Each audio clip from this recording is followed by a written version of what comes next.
So I sent the rendering up to Autodesk, and this is kind of what we have so far. I've got the countertop, the base cabinets, the sink, the dishwasher, the islands here with the sink in it. What you're seeing down here is the basement walls because we don't have a floor in yet. We're looking at the basement walls. I have my refrigerator, my cabinets with my ovens and my microwave. And I think it's time to put some cabinets on the range side. So we'll zoom in over here. We'll take this guy, we'll flip him, and then we'll drag him over just a little bit here, and then go to that view.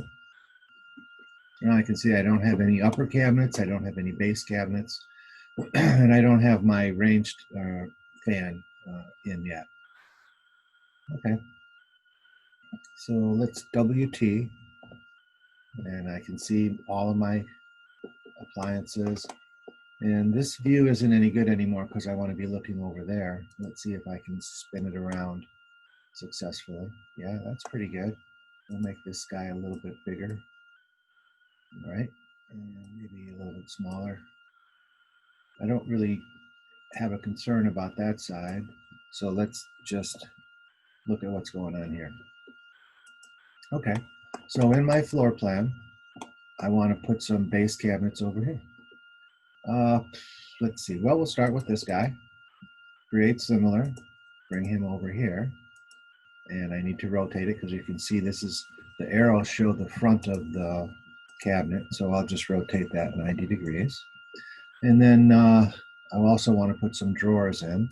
So I'll grab this guy, highlight it, create similar, come over here, put him in. I can see that needs to be rotated 90 degrees. So I'll rotate that guy 90 degrees. Okay.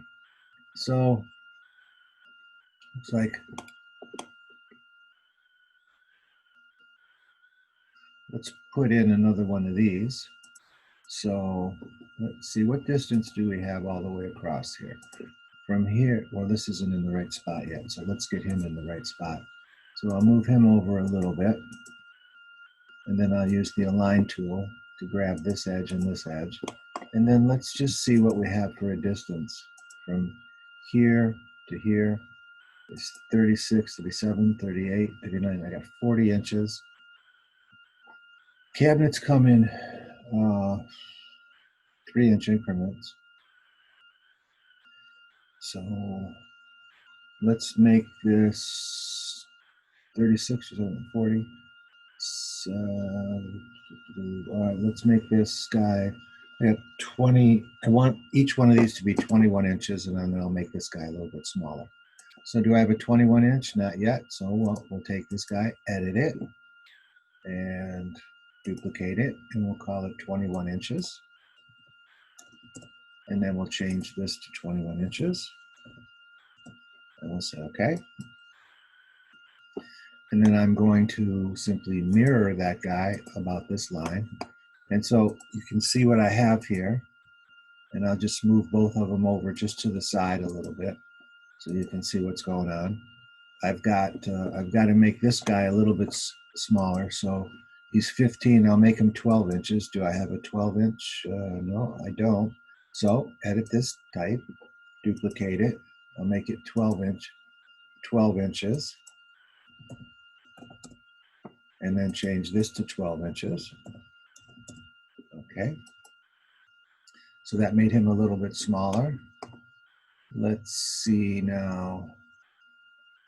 Oops, I'm going to align to this edge again.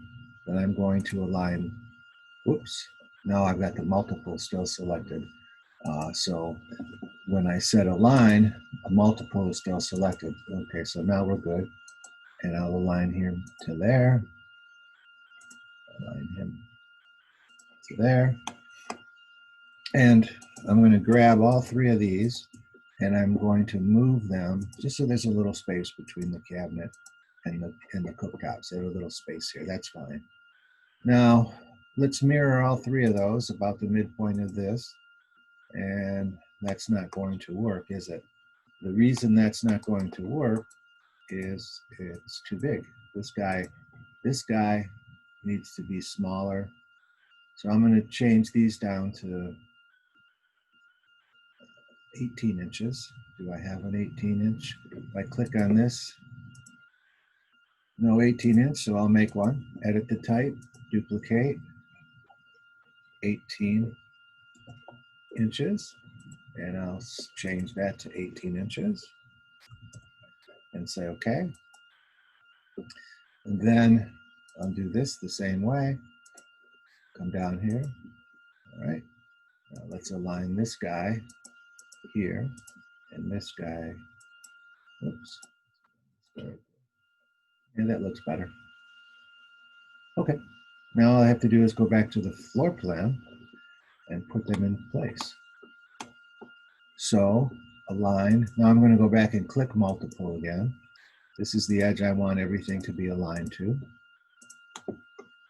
So it's getting put back in place now. There we go. So now I've done that, and now it's time to do the upper cabinets. So let's go back over here and take a look at what we have to choose from. Create similar. Now this is a wall-based object, so I have to, oops. It's a wall-based object, so I have to put it up against the wall. All right. So this is 21, so 42. I'm going to make this guy 42 inches wide. Pretty sure I don't have one of those. Duplicate it. 42 inches. Change this to 42 inches. Say okay. And then I can align center line of here. Zoom in, make sure I pick the center line of here. That's good. They line up on top of each other. And then this guy is 12 inches. So I'll create similar. Put him right there. I want him to be, what is this, 12 inches? Let's double check that. When I hover on top of this guy, it is 12 inches. So this upper cabinet wants to be 12 inches as well.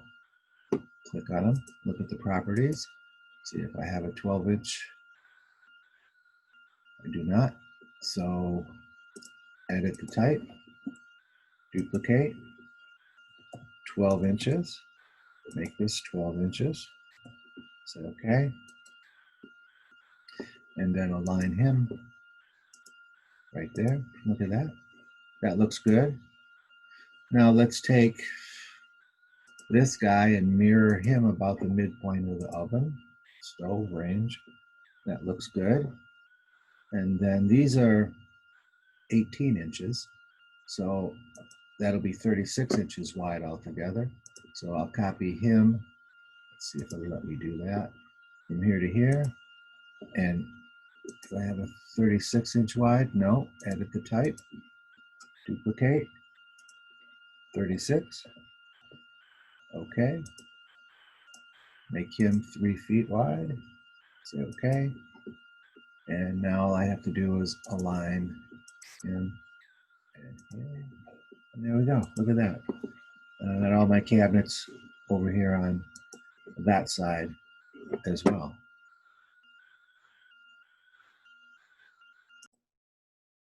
All right, just to show what we just did, I put the base cabinets in some drawers and some upper cabinets. Still have to put a exhaust fan up there, but it's starting to evolve now into a nice model. And again, this is the basement floor. You can see that, or the basement wall. You can see that because we don't have the floor in yet.